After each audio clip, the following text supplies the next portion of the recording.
በስመ አብ ወወልድ ወመንፈስ ቅዱስ አሐዱ አምላክ አሜን። ከዚህ በኋላ የአይሁድ በዓል ነበረ። ኢየሱስም ወደ ኢየሩሳሌም ወጣ። በኢየሩሳሌምም በበጎች በር አጠገብ በዕብራይስጥ ቤተሳይዳ የምትባል አንዲት መጠመቂያ ነበረች። 5 መመላለሻ ነበረባት። በእነዚህ ውስጥ የውሃውን መንቀሳቀስ እየጠበቁ በሽተኞችና ዕውሮች፣ አንካሶችም ሰውነታቸውም የሰለለ ብዙ ሕዝብ ይተኙ ነበር። አንዳንድ ጊዜ የጌታ መልአክ ወደ መጠመቂያይቱ ወርዶ ውሃውን ያናውጥ ነበርና፣ እንግዲህ ከውሃው መናወጥ በኋላ በመጀመሪያ የገባ ከማናቸውም ካለበት ደዌ ጤናማ ይሆን ነበር። በዚያም ከ38 ዓመት ጀምሮ የታመመ አንድ ሰው ነበረ። ኢየሱስ ይህን ሰው ተኝቶ ባየ ጊዜ እስካሁን ብዙ ዘመን እንዲሁ እንደነበረ አውቆ ልትድን ትወዳለህን?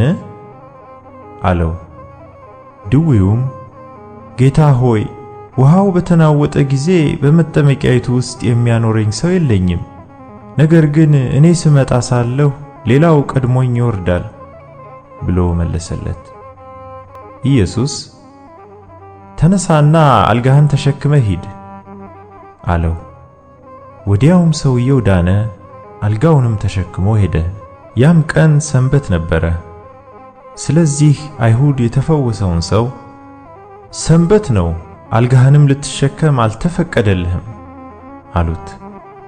እርሱ ግን ያዳነኝ ያ ሰው አልጋህን ተሸክመ ሂድ አለኝ ብሎ መለሰላቸው። እነርሱም አልጋህን ተሸክመ ሂድ ያለ ሰው ማን ነው ብለው ጠየቁት።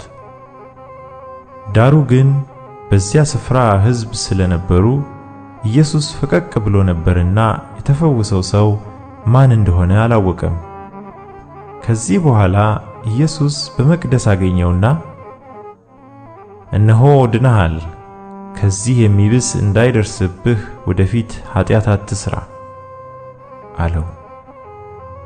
ሰውየው ሄዶ ያዳነው ኢየሱስ እንደሆነ ለአይሁድ ነገረ። ስለዚህም በሰንበት ይህን ስላደረገ አይሁድ ኢየሱስን ያሳድዱት ነበር፣ ሊገድሉትም ይፈልጉ ነበር።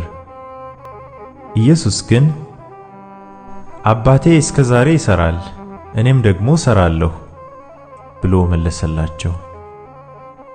እንግዲህ ሰንበትን ስለሻረ ብቻ አይደለም፣ ነገር ግን ደግሞ ራሱን ከእግዚአብሔር ጋር አስተካክሎ እግዚአብሔር አባቴ ነው ስላለ፣ ስለዚህ አይሁድ ሊገድሉት አብዝተው ይፈልጉት ነበር።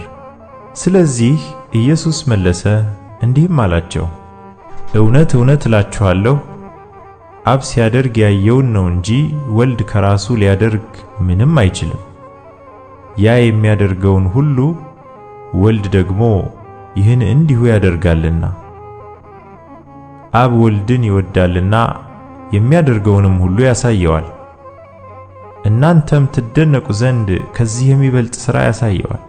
አብ ሙታንን እንደሚያነሳ ሕይወትም እንደሚሰጣቸው እንዲሁ ወልድ ደግሞ ለሚወዳቸው ሕይወትን ይሰጣቸዋል። ሰዎች ሁሉ አብን እንዲያከብሩት ወልድን ያከብሩት ዘንድ ፍርድን ሁሉ ለወልድ ሰጠው እንጂ አብ በአንድ ሰውስ እንኳ አይፈርድም። ወልድን የማያከብር የላከውን አብን አያከብርም። እውነት እውነት እላችኋለሁ፣ ቃሌን የሚሰማ የላከኝንም የሚያምን የዘላለም ሕይወት አለው፣ ከሞትም ወደ ሕይወት ተሻገረ እንጂ ወደ ፍርድ አይመጣም። እውነት እውነት እላችኋለሁ፣ ሙታን የእግዚአብሔርን ልጅ ድምፅ የሚሰሙበት ሰዓት ይመጣል፣ እርሱም አሁን ነው፣ የሚሰሙትም በሕይወት ይኖራሉ። አብ በራሱ ሕይወት እንዳለው እንዲሁ ደግሞ ለወልድ በራሱ ሕይወት እንዲኖረው ሰጥቶታልና፣ የሰው ልጅም ስለሆነ ይፈርድ ዘንድ ሥልጣን ሰጠው። በመቃብር ያሉት ሁሉ ድምፁን የሚሰሙበት ሰዓት ይመጣል። መልካምም ያደረጉ ለሕይወት ትንሣኤ፣ ክፉም ያደረጉ ለፍርድ ትንሣኤ ይወጣሉና በዚህ አታድንቁ። እኔ ከራሴ አንዳች ላደርግ አይቻለኝም፣ እንደ ሰማሁ እፈርዳለሁ፣ ፍርዴም ቅን ነው። የላከኝን ፈቃድ እንጂ ፈቃዴን አልሻምና። እኔ ስለ ራሴ ብመሰክር ምስክሬ እውነት አይደለም። ስለ እኔ የሚመሰክር ሌላ ነው፣ እርሱም ስለ እኔ የሚመሰክረው ምስክር እውነት እንደሆነ አውቃለሁ። እናንተ ወደ ዮሐንስ ልካችኋል፣ እርሱም ለእውነት መስክሯል።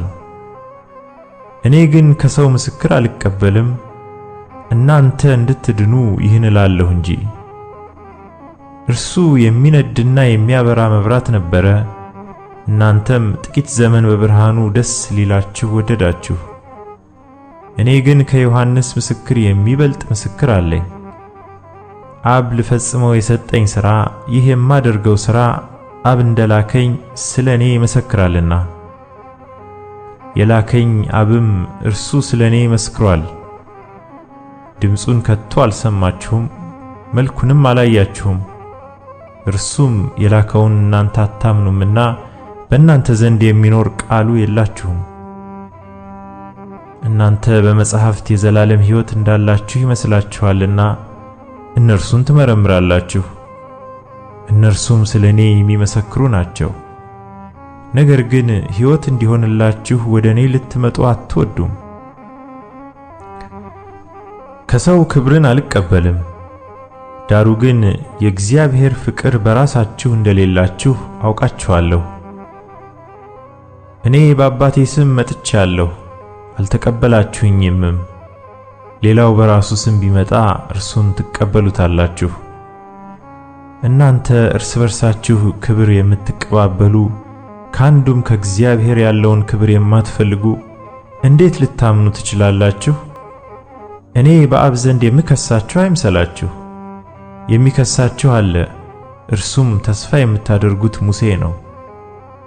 ሙሴንስ ብታምኑት እኔን ባመናችሁ ነበር፣ እርሱ ስለ እኔ ጽፏልና። መጻሕፍትን ካላመናችሁ ግን ቃሌን እንዴት ታምናላችሁ?